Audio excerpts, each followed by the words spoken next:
Jumpa kembali dengan saya, Mr. Robert.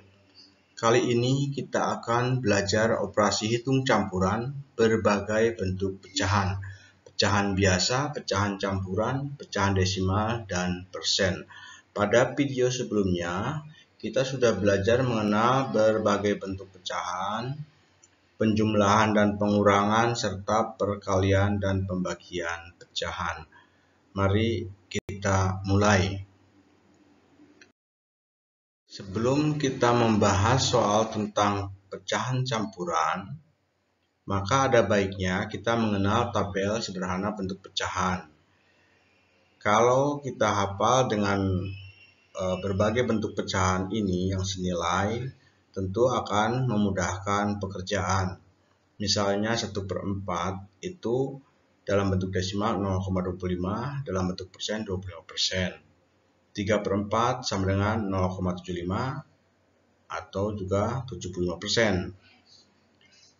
3/8 misalnya sama dengan 0,375 sama dengan 37,5%. Untuk mengingat ini, maka yang pertama bisa kita hafalkan, yang kedua dengan sering berlatih, sering melihat, maka dengan sendirinya akan hafal. Bisa karena biasa. Oke, kita mulai pembahasan soal. Contoh soal yang pertama, 33/4 ditambah 50% dikali 1/2/5. Langkah pertama adalah kita samakan dulu agar menjadi pecahan yang sejenis supaya memudahkan perhitungan, ya, sehingga 33/4 menjadi 15/4, kita ubah menjadi pecahan biasa. Ya, kalau masih lupa, caranya adalah 4 kali 3, 12, ditambah 3, 15/4 menyebutnya. Tambah 50% itu 50/100. 1/2/5 kita ubah menjadi pecahan biasa, 5 kali 1, 5, ditambah 2, 7, ya 7/5. Berikutnya adalah kita perhatikan tanda operasi hitung. Di situ ada tambah dan kali. Kali tentu lebih kuat, maka harus lebih didahulukan. Ya, sehingga akan seperti ini, kita kalikan dulu. Tapi sebelumnya, jika bisa disederhanakan, kita sederhanakan dulu. 50/100 itu bisa kita sederhanakan. Kalau kita lihat tabel tadi, langsung ketemu 1/2, ya. Kita coba sederhanakan 50 bagi 50, ya, 1. 100 bagi 50, 2. Selanjutnya 15/4 itu langsung saja tulis ditambah. Nah, hasil kalinya, ya, pembilangnya 1 kali 7, 7. Penyebutnya 2 kali 5, 10. Sehingga 15/4 ditambah 7/10. Nah, ini adalah bentuk penjumlahan dengan penyebut yang tidak sama. Maka kita tidak bisa langsung menjumlahkan. Harus disamakan dulu penyebutnya. Pada video sebelumnya saya tidak mengajarkan dengan KPK, tapi saat ini kita pakai dengan KPK. Jadi kita cari dulu KPK 4 dan 10 untuk menentukan penyebutnya. Caranya bagaimana? Mudah saja. KPK 4 dan 10 kita buat seperti tabel seperti ini. 4 ditambah dibagi 2, ya, dibagi dengan bilangan prima, ya. 4 bagi 2 itu 2, 10 bagi 2 5. Lalu selanjutnya 2 bagi 2 1. 5 bagi 2 tidak bisa, tulis 5 saja. Terakhir kita bagi 5. 1 tetap 1, 5 bagi 5 1. Sehingga menghasilkan di sebelah kiri ada angka 2, 2 dan 5. Nah, hasil kali bilangan yang di sebelah kiri itu adalah KPK-nya. Caranya 2 kali 2 kali 5, yaitu 20. Maka kita akan ubah penyebutnya menjadi 20 semua. Penyebutnya tadinya 4 menjadi 20, otomatis pembilangnya pun harus berubah. Caranya bagaimana? 20 dibagi 4, penyebut dibagi penyebutnya, lalu dikalikan dengan pembilangnya. 20 bagi 4 bagi 5, 5 kali 15, 75. Yang kanan, 20 bagi 10, 2 kali 7, 14. Nah, sekarang penyebutnya sudah sama, sehingga kita bisa menjumlahkan. Yang jumlahkan hanya pembilangnya saja, yaitu 75 tambah 14 itu 89 per 20 penyebutnya. Ternyata pembilangnya lebih besar, maka kita harus ubah menjadi pecahan campuran. 89 dibagi 20 tentu dapatnya 4, karena 4 kali 20 itu mendekati 89. 4 kali 20 itu 80, dekat dengan 89. Lantas sisanya 9. Maka tulis 49 per 20. Cukup mudah ya. Soal selanjutnya, 1,2 kali dalam kurung 3 per 4 dikurangi 0,45 ditambah 4 per 5. Langkah pertama, ubah menjadi pecahan sejenis. Di sini kalau kita lihat mudah jika kita ubah menjadi pecahan desimal. Sehingga menjadi seperti ini, 1,2 3 per 4 itu 0,75 dikurangi 0,45 ditambah 4 per 5 itu 0,8. Lalu selanjutnya bagaimana? Kita lihat dulu, perhatikan tanda operasi hitung. Di situ ada kali, ada kurung, di dalam kurung ada tanda kurang dan ada tanda tambah. Nah, yang harus kita lakukan, kita urutkan dari kurung dulu yang pertama nanti, yang kedua dikalikan, yang ketiga ditambah. Jadi seperti ini urutannya. Yang pertama ya, mengurangkan. Urutan yang kedua adalah 1,2 kalikan dengan hasil pengurangan tadi. Lalu langkah yang ketiga, hasil perkalian ini kita tambahkan dengan 0,8 ya. Kita coba hitung satu persatu ya.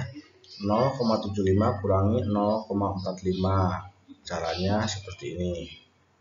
0,75 tulis, lalu 0,45 ditulis di bawahnya, komanya harus lurus, angkanya juga harus lurus dengan angka yang atas, yang bawah itu. Lalu kita kurangkan 5 kurangi 5, 0, 7 kurangi 4, 3, 0 kurangi 0, ya 0. Sehingga 0,30, koma tinggal dituliskan lurus. Sehingga langkah kedua 1,2 dikali 0,30 tambah 0,8. Sekarang tinggal dua operasi hitung, kali dan tambah. Kita kalikan dulu. Bagaimana caranya? Kita tuliskan 0,30, baiknya angka yang banyak di atas ya, dikali dengan 1,2. Nah, kita abaikan dulu komanya, jadi kita mengalihkan seolah perkalian biasa, bukan perkalian desimal. Jadi 2 kali 0, 0. 2 kali 3, 6. 2 kali 0, 0. Sehingga 0, 6, 0. Lalu sekarang kita kalikan yang satu ya. Yang satu, 1 kali 0, 0. 1 kali 3, 3. 1 kali 0, 0. Ingat, untuk baris yang kedua dalam perkalian, maka kita harus menjorok 1 ke sebelah kiri, sehingga ditulisnya seperti ini, 0, 3, 0. Lalu kita tambahkan 0 yang paling kanan, di bawahnya kosong, itu boleh kita tambahin 0 sehingga tidak kesulitan menghitung. Jadi 0 tambah 0, 0. 6 tambah 0, 6. 0 tambah 3, 3. Lalu 0. Nah, kemudian untuk komanya kita lihat ya, ini 0,360 dari mana? Kita lihat di situ, di sebelah kanan koma ada angka 3, 0 dan 2. Ada 3 angka, maka setelah kita menjumlahkan tadi, kita berikan koma 3 langkah dari kanan ke kiri. Jadi berapa langkahnya ditentukan dari berapa angka di sebelah kanan koma. Itu untuk perkalian pecahan desimal. Oke, berarti kita sudah menghitung perkaliannya ya. Jadi 0,360 tambah 0,8. Nah, tinggal menjumlahkan pecahan desimal. Bagaimana caranya? Seperti ini. 0,360 ditambah 0,8, ingat lurus koma. 8 berarti harus lurusnya dengan angka 3 ya. Di belakang angka 8 tidak ada angka, boleh ditambahkan dengan 0 dan 0. Sehingga rata semua ada angkanya. Tapi kalaupun tidak masalah. Yang penting ingat bahwa kosong itu bisa diartikan 0. 0 ditambah 0 berarti 0. 6 tambah 0 6. 3 tambah 8 11. 1 simpan ya, 1 tulis. Jadi akan seperti ini, 1,160 ya. Kemudian kita tuliskan 1,160. Boleh juga 0 yang paling belakang itu dihilangkan sehingga menjadi 1,16. Itu tidak ada masalah. Next, soal 3. 75% dibagi dalam kurung 0,5 tambah 1/5. Nah, ini ada bagi dan ada kurung, di dalam kurung ada tambah. Sebelumnya kita harus samakan dulu menjadi pecahan yang sejenis. Kita ubah saja ke pecahan biasa. 75% itu 3/4. Bisa lihat tabel. Dibagi dalam kurung 0,5 itu 1/2 tambah 1/5. Ya, lalu kita hitung yang dalam kurung dulu. Jadi 3/4 dibagi. Nah, karena penjumlahan pecahan berpenyebut yang tidak sama, maka penyebutnya harus disamakan. KPK 2 dan 5 adalah 10. Nah, lalu 10 dibagi 2 itu 5 kalikan 1, 5 untuk menghitung pembilangnya. Lalu yang kanan 10 bagi 5 2 kalikan 1 2. Jadi 2/10. Nah, sekarang udah penyebutnya sudah sama, kita tinggal tulis 3/4 dibagi 7/10. Jadi kalau penyebutnya sudah sama, tinggal jumlahkan pembilangnya. Nah, ingat lagi pelajaran sebelumnya bahwa pembagian itu bisa kita ubah menjadi perkalian. Dan di sebelah kanannya setelah kali 7/10 itu nanti akan dibalik. Seperti ini, 3/4 dikali balik 10/7.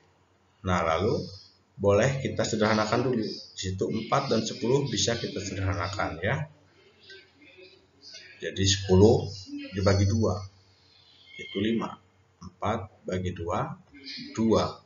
Sehingga kita memperoleh 3 kali 5 itu 15, 2 kali 7 14.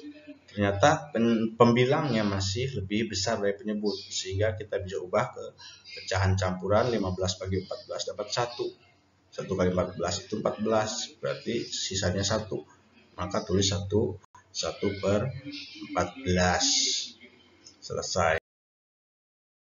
Terima kasih.